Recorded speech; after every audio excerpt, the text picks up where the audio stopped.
मनोमय इत्यादि कोशों को धारण किया और वहां रह करके संसरती, फिर संसारी बन गया। ये बताइए कि इस परमात्मा को किसने लगाया ये काम धंधे में? देखो कितना सुंदर प्रश्न है। सीता संसरति चेत कोसौ तम सत्यादि विलक्षणम पुराणम संसार नियुक्ते। किसने कहा इस ब्रह्म को दुनिया बनाओ?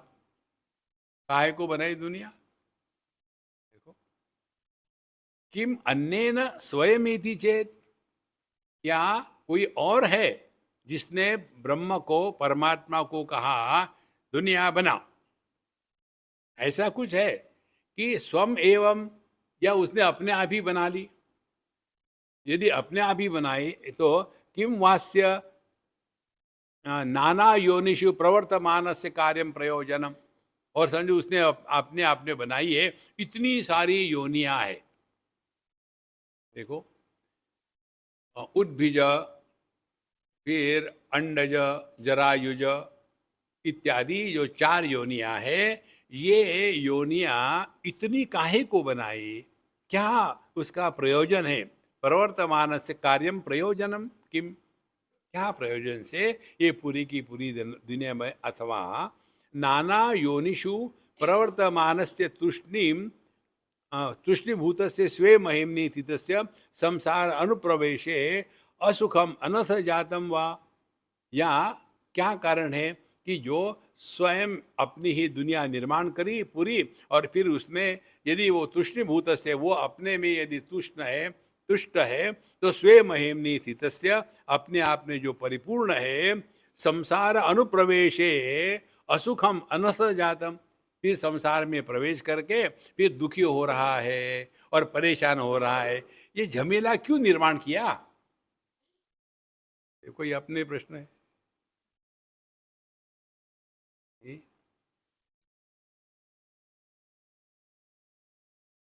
अब ये प्रश्न धृतराष्ट्र जी को परेशान कर रहे हैं। अनस जातम किम वा भवती, हे विद्वान मैं ब्रूहि सर्व यथावत।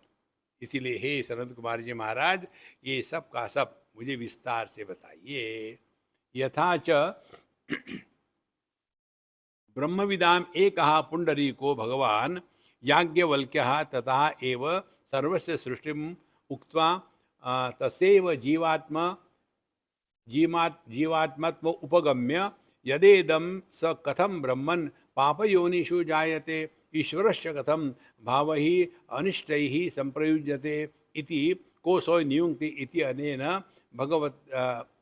भगवतोत्तमे ब्रह्मजीववाद पक्षम बीजम स्वयमेव स्पष्टम उक्तवान। अब यहाँ याज्ञवल्क्य का प्रश्न आता है, उसमें बताते हैं कि इस परमात्मा ने, ब्रह्म ने, ये संपूर्ण जीव अनेक प्रकार के जो अच्छी बुरी पाप योनि है, इसको सब निकाल करके क्या चाहते हैं वो जीव और ईश्वर, इसके भेद को निर्माण करने का क्या प्रयोजन है?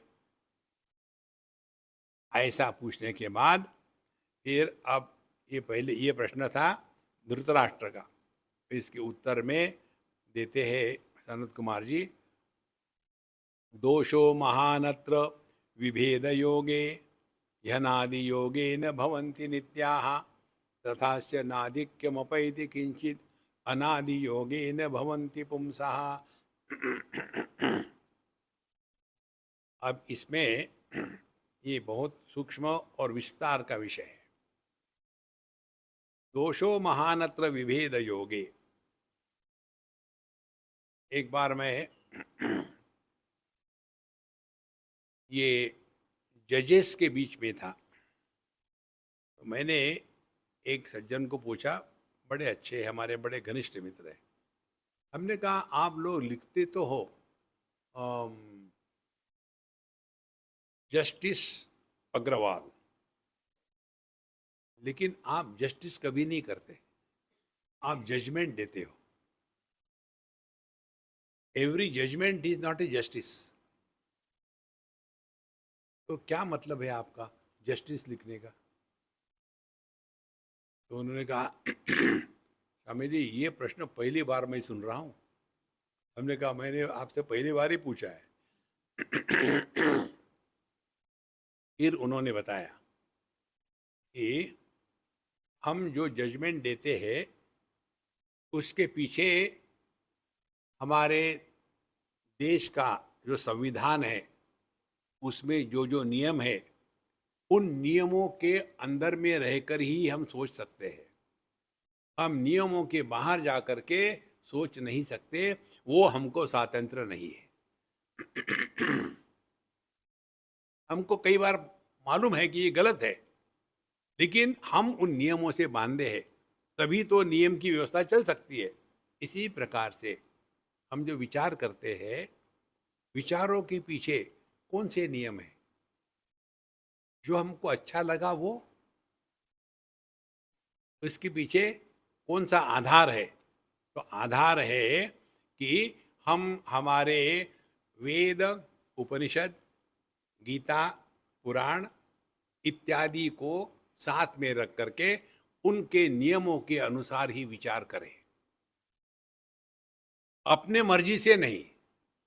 यदि हम अपने मर्जी से विचार करने लगेंगे तो सब जगह में तमाशा निर्माण हो जाएगा। इसीलिए एक संदर्भ चाहिए, इस सिद्धांत के अनुसार ये ठीक है, ये गलत है। नहीं तो मनुष्य में और पशु प्राणियों में कोई फर्क नहीं। आहार निद्रा भय मैथुनंच सामान्य एतत् पशुभिः नृणाम धर्मो ही तेषाम अधिको विशेषः। देखो, हम मनुष्य है, इसका कारण हम धर्म का पालन करते हैं, और धर्म का आधार है हमारे वेद, हमारी भगवत गीता, हमारे शास्त्र। और इसीलिए हमारे शास्त्र बताते हैं कि एकमेवा द्वितीय नेह नानास्ति किंचन। इस एक तत्व को लेकर ही हमारी विचारधारा प्रारंभ होती है, उसी में प्रतिष्ठित रहती है।